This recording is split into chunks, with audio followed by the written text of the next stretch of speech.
Imagine if Occupy protesters were waving Chinese flags and calling for President Xi to liberate them from the United States. Wouldn't that be suspicious? Wouldn't it at least raise some eyebrows and probably discredit them? Well, that scenario is exactly what's happening in Hong Kong.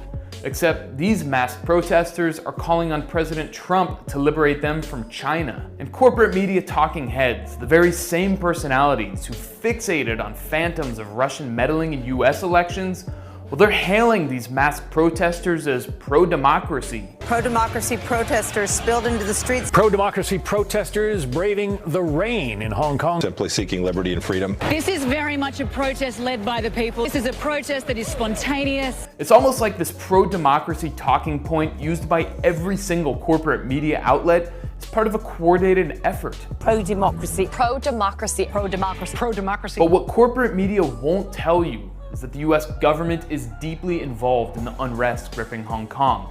Now, obviously, there's no way the United States can mobilize thousands upon thousands of protesters, but what it can do, and indeed does, is groom protest leaders ahead of time, so when an opportunity arises, the US is in position to redirect popular discontent to suit its own interests instead of the masses of protesters. Cynical stuff, huh?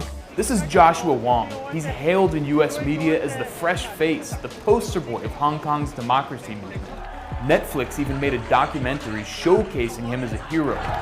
But what they don't tell you is that Wong works hand in hand with the US government. He's met with top neoconservative senators like Marco Rubio and Democratic Party elites like Nancy Pelosi. Wong testified on Capitol Hill, thanking Congress, not for the money it gave him, but for standing on the side of freedom.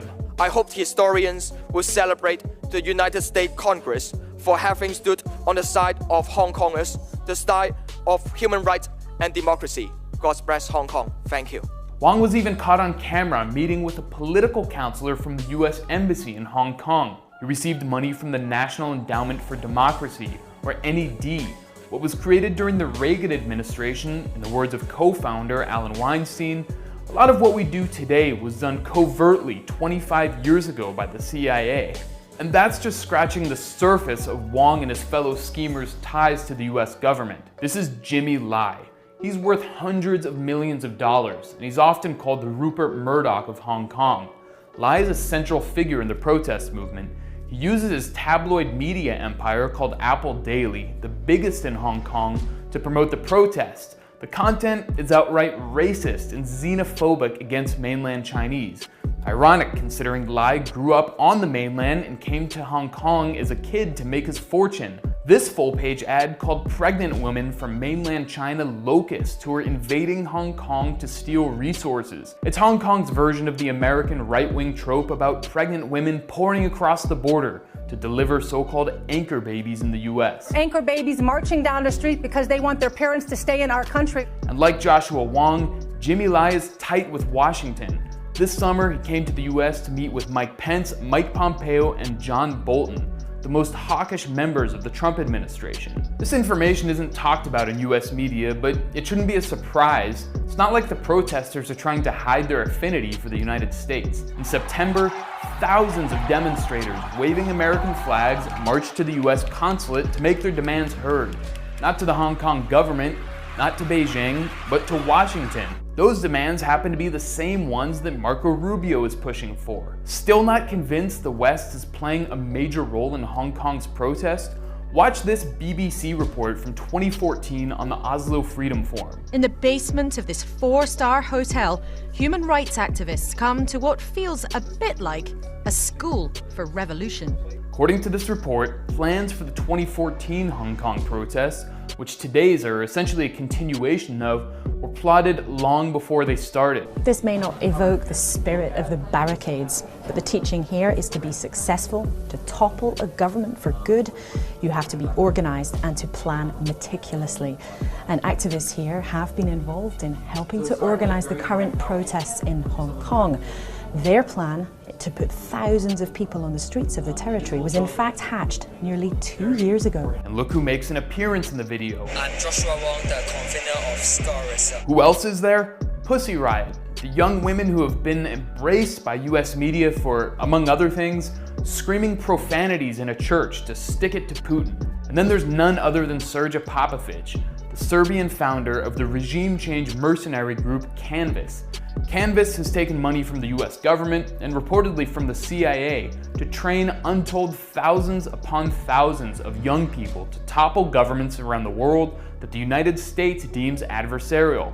One of the better known Canvas trainees is Venezuelan coup frontman Juan Guaido. In other years, figures like Raed Saleh, face of the White Helmets, appeared to form. White Helmets are the propaganda arm of Al-Qaeda in Syria and are funded by the US State Department. The Oslo Freedom Forum is a who's who of regime change operatives, a clown car of charlatans, hucksters, and outright frauds.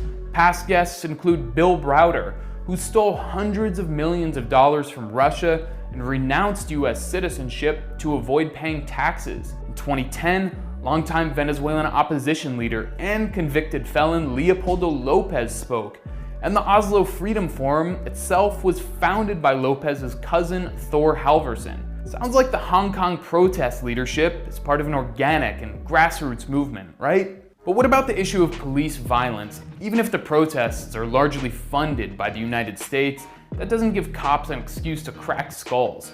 Well, judging by the huge amounts of video, the violence in Hong Kong has been initiated and mostly carried out by protesters. When they occupied the airport, they took a journalist captive and took turns beating him unconscious for hours. Then, when he was finally being carted away on a stretcher, one protester ran up and struck him with an American flag. Or how about this video of protesters clashing with outnumbered police? How would cops react here in the United States? I think it's a safe bet that American police would have zero tolerance and would have shot and killed the protesters. The one time Hong Kong police did open fire, well, that was shown endlessly in Western media. What they didn't show is that the rioters were assaulting police and citizens just before that. I'm not arguing as justification for the shooting, but it begs the question why corporate media is only showing the reaction and not the action. Seems like propaganda to me. In fact, police overreaction is actually what the protesters are hoping for. One of them spelled it out in the New York Times, calling it marginal violence theory. It calls for use of the most aggressive, non-violent action possible to push the police and to thoughtfully escalate nonviolence. Maybe even resort to violence to push the government to the edge. Watch what Joshua Wong says after he's asked to condemn the violence the protesters have used. I would say that instead of blame or condemn on any behavior of protester, I prefer to find out the solution and through the trial and error process, and to let us to realize that even protester, they will have the incentive or intention to have self-defense or self-protection. But how to use force and also keep and maintain public support is matter for us. As we've seen, the protesters have gone far beyond mild force. Hong Kong's police have been relatively restrained. There have been injuries on both sides, but that's all. There haven't been any deaths. Compare that to, say, the Gaza Strip, where Israeli snipers have shot thousands upon thousands of unarmed protesters and killed 213 Palestinians, including children and medical personnel.